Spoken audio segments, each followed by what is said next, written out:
스가 요시히데 377표 당선자로 결정됐습니다. 이변은 없었습니다. 지난 14일 일본 차기 총리가 될 자민당 총재 선거에서 득표율 70%로 스가 요시히데 장관이 압승했습니다. 일찌감치 스가 전 장관이 총리에 당선되는 분위기에서 일본 정치계 관심은 2위 싸움에 쏠렸는데요. 그 이유는 포스트 스가 때문입니다. 특히나 기시다 후미오 정조 회장과 이시바 시게루 전 간사장 중 누가 2위를 하느냐에 따라 스가 총리의 임기가 끝나는 내년 9월에 차기 총리를 누리는 두 유력한 정치인의 운명이 갈릴 수 있기 때문입니다. 그리고 의외의 결과가 나왔습니다. 과거 아베 총리 시절 사임 직전만 해도 여론조사 1위를 달리던 이시바 전 간사장이 3위를 한 겁니다. 일각에선 일본 국민들의 민심이 전혀 반영이 안 된 이런 순위가 아베의 작품이라는 말도 있는데요. 이것이 사실이면 대체 일본 정치계는 어떤 식으로 흘러가고 있는 걸까요? 이번 자민당 총재 선거에서 2위인 기시다 당 정조 회장은 89표를 받으며 후보 측의 예상보다 20표를 더 받았습니다. 그리고 3위면서 꼴찌가 된 이시바 전 간사장은 68표를 얻었는데요. 지방표에서 30%를 받으며 선전했지만 이름값에 크게 못 미치는 결과였죠. 특히나 이시바 후보는 지난 2018년 자민당 총재 선거에선 지방표 45%를 얻으며 아베 총리를 위협한 인물이었기에 이번 자민당 총재 선거에선 더욱더 논란이 일어나고 있습니다. 여기서 잠깐 일단 이런 결과가 나온 이유를 알기 전에 일본의 선거 방식에 대해서 먼저 알아볼까요? 우리나라는 국민이 직접 국가의 리더인 대통령을 선출하는 직선제죠. 하지만 일본은 의원 내각제이기 때문에 집권당 총재가 정부 수장인 총직을 맡습니다. 따라서 자민당 당원과 자민당 국회의원, 자민당 지자체 대표가 자민당의 총재를 새로 선출하면 그 사람이 바로 총리가 되는 겁니다. 하지만 아베의 영향력을 받는 자민당 지도부는 이번엔 아베의 갑작스러운 사태로 긴급 상황이 됐기 때문에 선출 과정을 최소한으로 생략해야 한다고 주장했습니다. 때문에 당원 투표를 생략하고 자민당 국회의원과 지자체 대표끼리 약식 선거로 총재를 선출한 거죠. 여기서 당원 투표가 생략된 건 사실상 모든 국민이 제외되고 극소수의 정치인들만의 투표로 나라의 수장을 뽑은 상황입니다.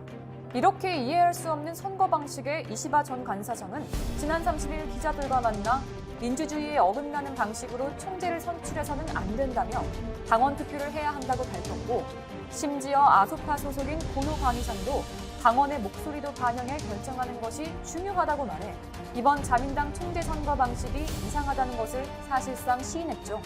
또한 자민당의 젊은 의원들마저도 국민과 함께 국난을 헤쳐나갈 수 있는 지도자를 뽑아야 한다며 당원 투표 실시 요구를 담은 서명을 받아 당 지도부에 제출했었습니다. 하지만 끝끝내 상황은 바뀌지 않았고 극소수의 일본 정치인들만의 투표로 일본의 새 총리는 스가로 결정되었습니다. 분명 일본은 민주주의 국가지만 정부 수장인 총리를 뽑는 선거에 이런 말도 안 되는 방식으로 국민들의 투표 기회가 제외되는데요. 그럼에도 국민들은 별 관심이 없습니다. 오히려 아베가 건강 악화를 이유로 물러나자 동정론이 급증하면서 아베 내각 국민 지지율은 폭등의 60%를 돌파했죠. 자민당 지지율도 11.2%나 올라 43.2%로 집계돼 아베 정부 출범 이후 최고치를 찍으며 기록을 갈아치웠는데요. 일본 국민들은 이리저리 휩쓸리기만 하면서 사실상 자신들의 권리도 제대로 지키지 못해 이러한 기현상을 만들어낸 겁니다. 이에 해외 네티즌들은 결국 일본이 수준 미달의 국가라는 의미의 유사국가, 유사민주주의 국가가 됐다고 비판했습니다. 결국 정치에 아예 관심 없는 일본 국민들이나 민주주의 국가에서 전혀 민주적이지 않은 방식으로 투표하는 일본 정치권이나 그들의 수준은 모두 다 거기서 거기 도찐개찐인 거죠. 일본의 수준이 낱낱이 까발려지는 상황에서 그동안 아베 정부의 비판 목소리를 내온 이시바는 국민의 지지도가 높았지만 경계의 대상이 돼버렸고 당내 파벌이 약한 탓에 3위에 머무를 수밖에 없게 된 겁니다. 이런 상황에서 포스트 스가를 노리는 2위인 기시다 진영에선 마치 승리한 것 같은 분위기가 형성됐죠. 15일 요미우리 신문에 따르면 기시다 정조 회장은 자신의 진영에서 결과 보고를 하면서 오늘부터 총리 총재를 목표로 다음 걸음을 디디고 싶다고 말했는데요. 이번에 처음 자민당 총재에 도전한 기시다 정조 회장이 내년에 재도전하겠다고 선언한 셈입니다. 이번 선거에서 79표를 받은 기시다 진영은 당초에 55표를 예상했었는데요. 자민당 7개 파벌 중 5개 파벌이 스가 지지를 선언했고 나머지 한 파벌은 이시바 파였기 때문입니다. 그런데 여기서 또다시 주목할 점은 자민당 내에 파벌이 나눠졌다는 건데요. 일본은 이걸 당 속의 또 다른 당이라며 파벌 정치를 드러내는데 이런 정치 방식은 후진적이며 부끄러운 정치 문화임에도 일본은 그다지 개의치 않고 있죠. 심지어 매주 목요일마다 모든 파벌이 동시에 각각 점심 식사를 하며 대놓고 자기들끼리 친목 모임을 가지는 게 전통처럼 자리 잡혀 있습니다. 아베 총리는 당초 기시다 정조 회장을 후계자로 주목해왔었고 반대로 이시바 전 간사장과는 거리를 두고 있었습니다. 실제로 요미우리 신문에서는 자민당 내부의 중견 의원들로부터 총리의 측근들 모두 기시다 씨에게 표를 줘 포스트 스가로 밀었다는 이야기가 흘러나오고 있다고 전했습니다.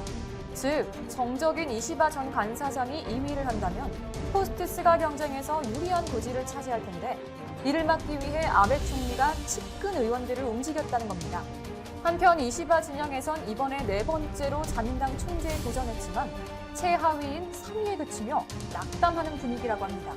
또 당내 한 강요 경험자는 이시바 후보는 단 아베만으로 해왔기 때문에 아베가 없어지면 막다른 길에 몰려 결국 힘을 잃을 것이라며 냉담한 평가를 했죠. 따라서 정리를 해보면 이번 자민당 총재 선거는 결국 아베 측이 자신에게 반하는 이시바의 정치 생명을 완전히 꺾어버리려는 공작에 불과했던 겁니다.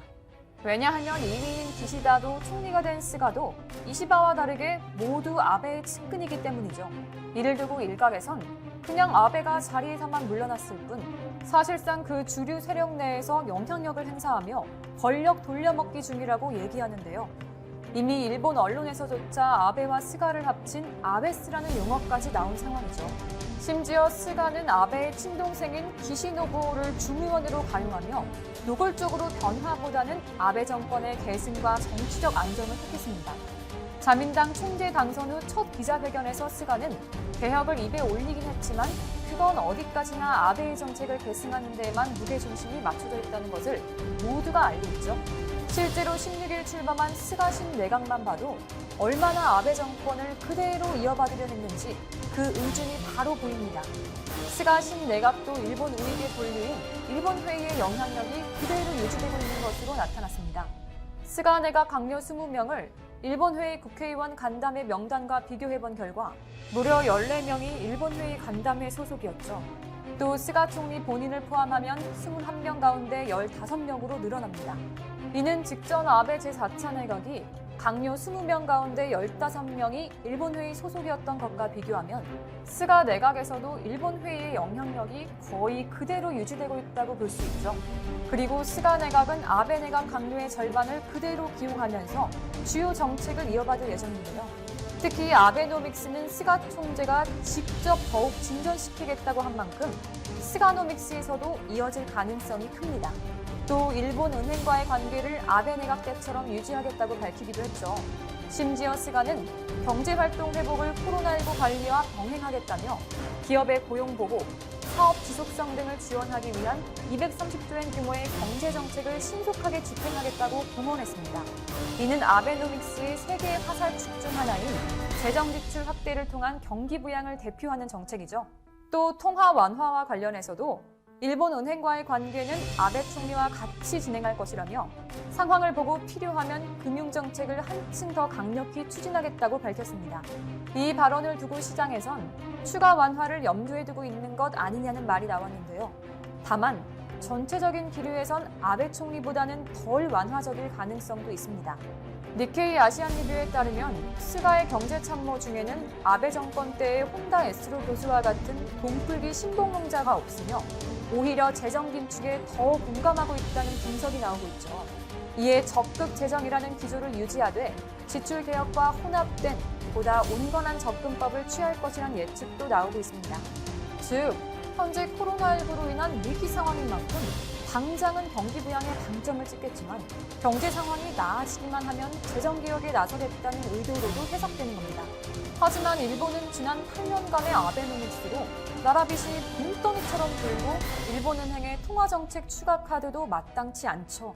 이에 스가가 앞서 소비세 추가 인상 가능성을 제시했다는 논란이 일자 황급히 철회했지만 불씨는 여전합니다. 결국 스가 일본 신임 총리 체제의 일본은 아베 정치에 반하지도 못해 변화를 일으킬 수가 없고, 게다가 국민들은 정치에 관심도 없는 데다가 경기 침체로 엄청난 국가 부채를 기록하는데 할 수 있는 건 없는 상황인 거죠. 블룸버그 통신은 일본이 코로나 사태로 구조개혁이 지연되고 있어 일본 경제 코로나19 이전 의류 브랜드 유니클로의 모회사인 펜스토리테일링의 야나이 다다시 회장이 해야 할 말을 못하는 일본 사회의 분위기를 강도 높게 비판했다.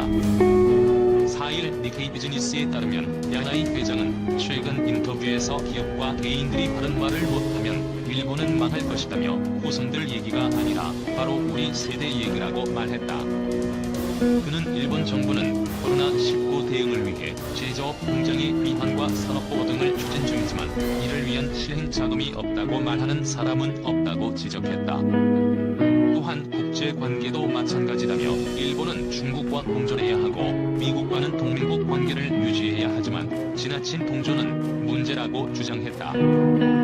야나이 회장은 미국과 중국 사이에서 양자택일을 강요당할 때 신념대로 말할 수 있는 용기가 없어 이러지도 저러지도 못할 것이라고 말했다. 그는 코로나19로 드러난 일본의 문제는 관료들의 복지부동 때문이라며 인사권을 정부가 독점하기 때문에 이 모양이라고 비판했다. 일본의 관공서들은 코로나19 대응에서 아날로그식 팩스 전송을 고집하고 있다. 코로나 검진 결과 통보도 일반적으로 사흘이 소요된다. 야나이 회장은 상부에 눈치만 보고 알아서 기는 이름과 손 닦고 관료만 중용하는 시스템이 문제라고 꼬집었다. 그는 정치가 망가지면 경제가 망가지고 경제가 망가지면 정치도 망가진다며 일본의 발전을 위해서는 기업과 개인이 적극적인 발언에 나서야 한다고 일침을놨다. 일본 언론에서도 자국과 한국의 이 기술력을 비교하며 한국을 부러워하고 있습니다. 권하영 기자, 삼성전자가 미국 최대 통신사 버라이즌에 대규모 통신 장비를 공급한다. 삼성전자가 오지 장비 시장에서 8조 원짜리 잭팟을 터뜨렸다. 한국통신 장비 산업 역사상 단일 계약으론 최대 규모다. 7일 삼성전자는 미국 통신업계 1위자 세계 1위 통신 사업자인 버라이즌과 7조 8,983억 원 규모의 네트워크 장비 공급 계약을 체결했다고 밝혔다. 이번 계약으로 삼성전자는 버라이즌의 오지 통신 장비를 2025년 12월까지 5년간 공급한다. 1999년 미국 통신 장비 시장에 진출한 삼성전자가 21년 만에 미국 최대 통신사의 주요 장비 공급자로 자리매김한 것이다. 통신 장비 업계에서는 중국의 화웨이가 미국의 제재로 주춤한 사이 삼성전자가 화웨이의 반자리를 차지할 수 있을지 주목하고 있다. 미국은 지난달 군사용 주파수인 3.5GHz 대역을 민간 기업이 오지망에 사용하도록 허용하고 주파수 경매를 마쳤다. 현재 전 세계는 오지 통신망 구축에 한창이다. 미국 일부 도시의 속도가 빠른 대신 전파 도달 범위가 짧은 28GHz 오지망을 구축한 데 이어 앞으로 속도가 느린 대신 전파 도달 범위가 넓은 3.5GHz 오지망이 더 넓게 깔리는 것이다. 미국은 세계 개지국 투자의 20에서 25%를 차지하는 핵심 시장이다. 규모가 약 2,500억 달러다. 통신 장비 업계에서는 삼성전자가 이번 계약 체결로 추후 오지 장비 수주에서도 유리한 고지에 올라섰다고 본다. 이번 계약 수주는 버라이즌이 앞으로 투자할 오지 망 구축의 일부지만 삼성전자가 미국 최대 통신 사업자의 검증을 통과함으로써 기술과 보안 측면에서 신뢰도를 인정받았다는 분석이다. 업계에서는 버라이즌이 에릭슨의 전체 오지 투자 물량의 50% 정도를 주고 나머지를 삼성전자와 노키아가 나누어 가질 것으로 본다. 삼성전자는 최근 다양한 국가에서 오지 장비 공급 계약을 따내고 있다. 작년 7월엔 미국 스프린트에 오지 장비를 공급했고 올 3월엔 미국의 ATT와 일본의 KDDI에 오지 장비를 팔았다. 작년 12월엔 캐나다의 비디오트론, 올 2월엔 미국의 US셀룰러, 올 3월엔 뉴질랜드의 스파크 등과도 공급 계약을 맺었다. 지난 6월엔 캐나다 주요 이동통신사인 텔러스의 오지 장비 공급사로 선정됐다. 삼성전자 통신 장비 부문은 미국의 제재를 받는 화웨이 반사 이익을 보고 있다. 미국은 화웨이 통신 장비가 보안 문제가 있다며 해외 각국의 화웨이 장비를 사용하지 말라고 압박하고 있다. 마이크 폼페이오 미국 국무장관은 작년 12월 정치 전문 매체인 폴리티코의 삼성전자나 에릭슨, 노키아 등이 고품질과 가격 경쟁력을 갖춘 5G 장비를 생산하고 있다며 화웨이 장비 대신 삼성 장비를 사용하라고 기고했다. 미국의 압박은 효과를 발휘해 캐나다, 호주, 인도 등은 5G 장비 업체 선정에서 화웨이를 배제했다. 시장 조사업체 데이로로에 따르면 올 1분기 화웨이는 전 세계 5G 기지국 시장에서 점유율 35.7%를 차지하며 1위를 유지하고 있다. 삼성전자는 13.2%로 4위다. 2위는 24.6%인 에릭슨, 3위는 15.8%의 노키아다. 업계에서는 현재 화웨이가 중국 내 5G만 구축으로 높은 점유율을 차지하고 있지만 미국의 제재로 세계 각국에서 차츰 외면받으며 점유율이 하락할 것으로 본다. 시장 조사업체 GSMA 인텔리전스에 따르면 앞으로 5G 개통을 앞둔 곳은 39국 79개 통신사다. 삼성전자의 5G 장비 사업 확대는 국내 통신 장비 시장 활성화에 기여한다. 이미 5G 서비스를 시작한 곳보다 많다. 삼성전자는 국내 중소 장비 부품 회사 86곳과 협력해 네트워크 제품을 제조하고 있다. 삼성 5G 장비는 국내 부품 비율이 40에서 60% 정도다. 삼성전자의 5G 장비 수주가 많아질수록 국내 통신 장비 업체들의 매출이 늘어나는 것이다. 이승훈 하이투자증권 연구원은 삼성전자가 미국 통신 설비 투자의 60에서 70%를 차지하는 버라이즌과 AT&T를 고객사로 확보해 북미 시장 점유율 확대로 이어질 것이라며 이는 국내 통신 장비 업체에도 수비가 될 것이라고 했다.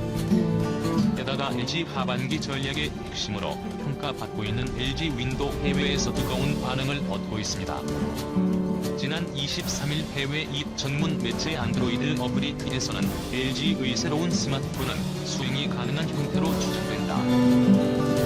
이러한 폼팩터를 통해서 라면 기존 사용자들에게 익숙한 바이와 함께 의 기존 스마트폰이 세컨즈 스크린을 더해 생각지도 못했던 활용도를 만들어냈다고 언급했습니다.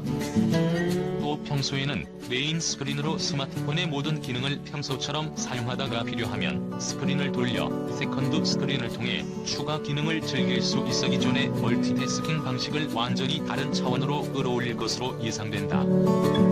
이를 본 해외 네티즌들은 기존 스마트폰처럼 익숙하게 사용하면서 EAND 스크린을 통해 확장되는 완전히 새로운 차원의 UX가 기대된다. LG전자 다 기획이 호남무한 확장 가능한 억습을 위한 큰 그림 등 다양한 의견을 내적 서로 한국의 스마트폰 업계는 지속적으로 발전하고 지금도 전 세계에서 관심을 받고 있습니다.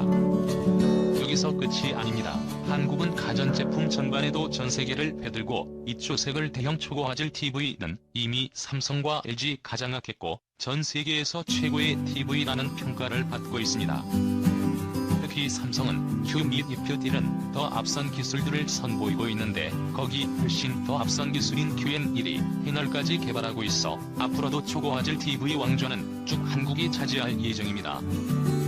게다가 LG는 TV뿐만 아니라 지속적인 혁신을 통해 라이프 스타일 이노베이터로 전 세계 사람들의 마음을 휘어잡고 있는데 코로나 시대는 마스크처럼 쓰는 공기청정기 건조도 가성비도 최고 인식을 세척게 미래의 스마트홈을 구현한 LG 신규 홈 등을 선보이며 지구촌 모두를 돌리고 있습니다. 특히 스마트 회선은 친환경 에너지를 생산부터 저장 관리하는 능력부터 가전 외 조명 센서 등 홈 야트 제품을 제어하는 것도 가능하죠. 이러한 이유로 삼성과 LG 모두 유럽주에 대해 가전 전시회인 이퍼와연